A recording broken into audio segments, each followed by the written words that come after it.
Hello everyone, welcome to Module 3. In this module, I want to talk about some best practices for long-term success. So we talked about, the basics of the system in Module 2. In this, I want to get into a bit more detail, some key things that you can do, that maybe a bit more specific.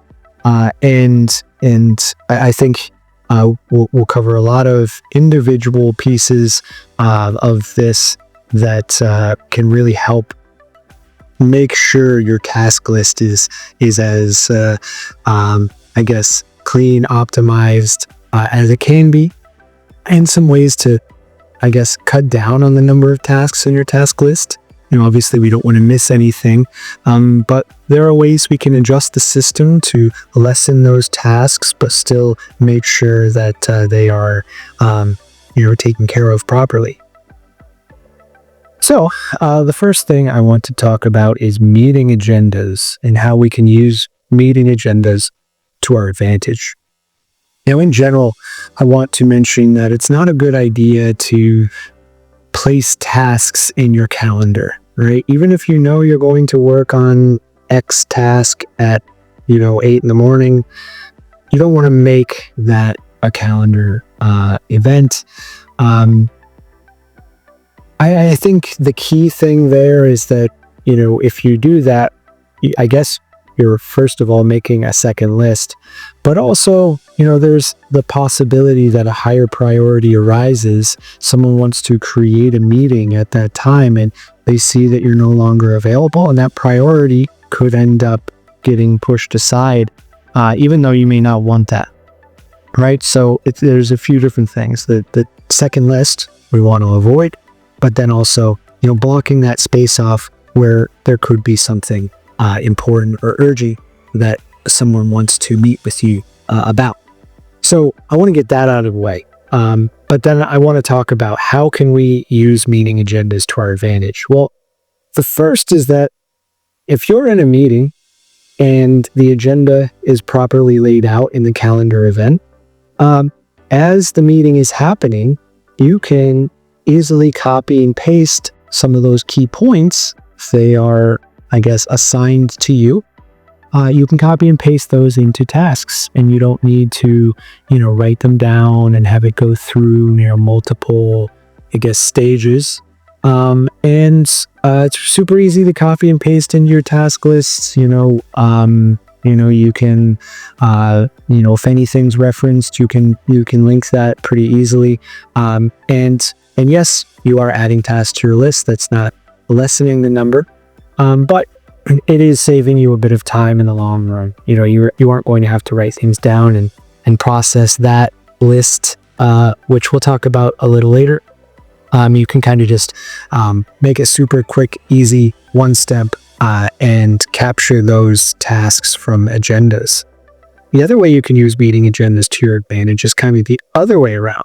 Right, I mentioned lessening the tasks.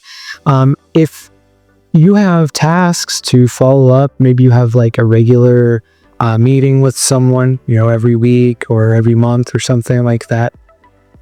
You could have a task that is, follow up with X person, about Y. But then it's cluttering your task list, it would be much better all around if you don't have that task and you simply put it in the meeting agenda for that recurring task with that person that you need to talk about that topic with. And then it's still going to be addressed, right? When that meeting comes around, you'll see that in the agenda. They may have done the same and added topics to the agenda as well. And to one last task you need to worry about until that meeting comes around. But, I also recommend preparing for your meetings, ahead of time at the beginning of the day. Make sure that you have everything you need for all of your meetings, and you'll see it and you'll say, oh yeah, I wanted to tell them that. And then it's fresh on your mind. So fewer tasks for that day, fewer plates in your mental stack, always a good thing. The next thing I want to mention isn't directly related to tasks, but I guess you could say indirectly, but it's just a good habit. And it's something that if you've seen the cyber hygiene course, I believe it's mentioned there as well, but it's just a good idea to set your startup tabs. And one of those startup tabs can be your task list, right? So here, I'm not on my work computer. I'm actually in my home studio recording this. So all you see is Google. I can assure you that I have one for NetSuite. I have one set up for Gmail, for Zoom, for Drive. There's several. And so to set up your startup tabs, and when I say startup tabs, I mean the tabs that are open when you launch Chrome. So you don't need to, type in the address or go to it, click on a link to it. It's just there. So if your task list is NetSuite, you can, go to your task list, copy the URL from your task list, add a new page, and paste the URL here in your startup tabs. Now, to get to this startup page where you can list your startup tabs, you just in Chrome click on the three dot settings menu, go to settings, and then on startup. And you have a couple options here, right? You can open the new tab page. Obviously you don't want to do that.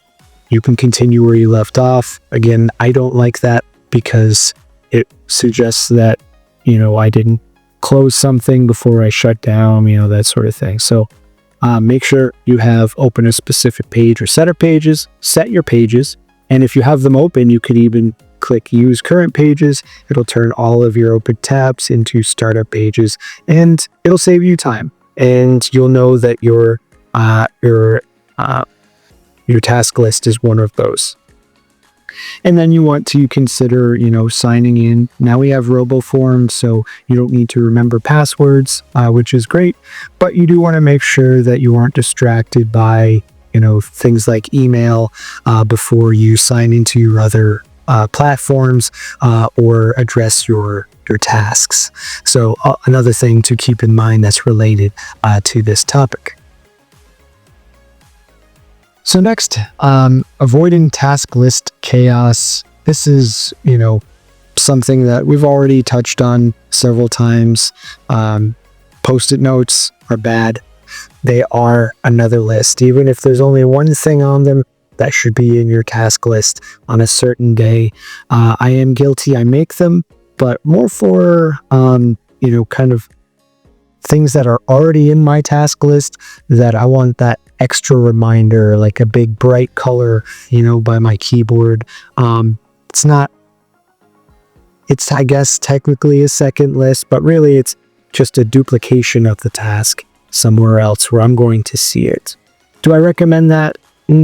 I guess it's personal. For me, it does help, capture my attention, but again, it's a slippery slope. Also, you want to make sure that all tasks are in one list. I've said it many times, but there are going to be a lot of different places where tasks come from. And if you aren't disciplined in making sure that they get there, it's going to be a problem. So what I recommend is having a quick capture space. So let's say you're in a conversation with your colleague and they mention something. You say, oh, I need to do that, or that's a great idea. I want to address that. Or, you're in a phone call or something, or a meeting. A quick capture space is a great way to capture the task, but then also it's another place you're going to process from. And maybe that's at the end of the day, maybe it's, twice a day, maybe, it depends on how much you use it, how frequently you do it. Maybe it becomes more frequent in your email, I'm not sure. But a quick capture space will allow you to kind of work organically and not just say, oh, this needs to go on my task list. I need to go to my task list. I need to type it in. No, you don't have to do that. So when I say a quick capture space, what I mean, I'm going to show a few examples, right? This is the one I use, a notebook, right?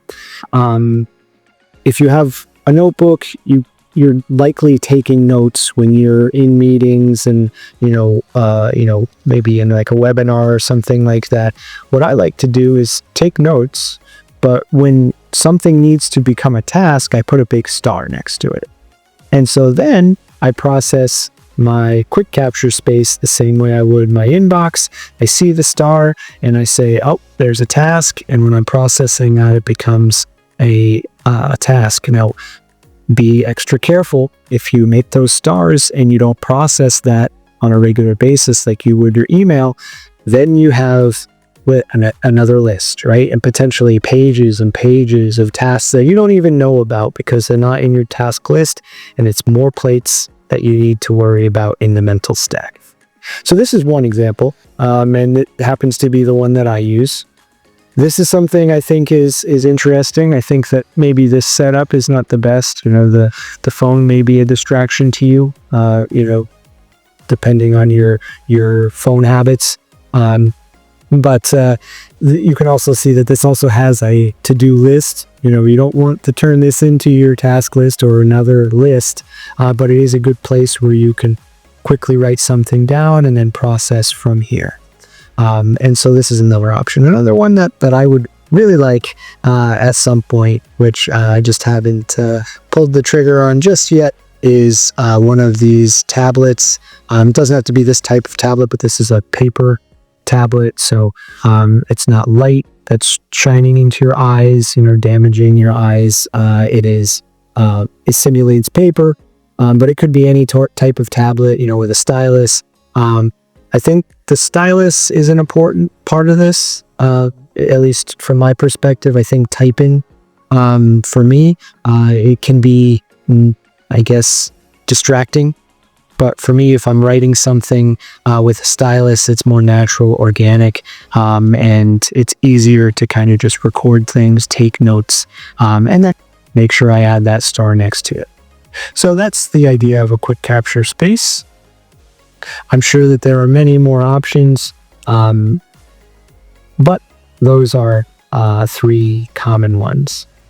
And I do think that maybe not the second one. I don't know if I've ever seen that within Know Medical, but I've seen the other 2. Absolutely.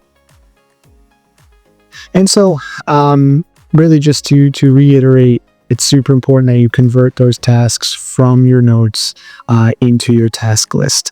You definitely don't want to miss those tasks. Make sure you have the discipline, set a time, maybe the end of the day. For me, I typically do it at the end of a meeting. It's especially easy if a meeting doesn't go like the full scheduled time. It's very easy to just process those and put them into my task list. But in some cases, you have hectic days, you have meetings back to back, you can't necessarily do that. And so maybe you set a task in your task list that is process your quick capture space, and you make sure you do that every day at a certain time, and you won't miss anything. Remember, if you have the discipline to follow the rules that you set for yourself, you can trust the system and you know it works. And really, it's just, tweaking things as you go. Maybe you forgot a star or something and you need to make sure to focus on that, or maybe something strange happened because of a date. Those are basic, minor things. But if you follow the rules, you can trust it, and you're going to be more in control over time. Fewer plates. You're just going to be happier, in a better mood in general. So that is module 3. Thank you, and I will see you again in module 4.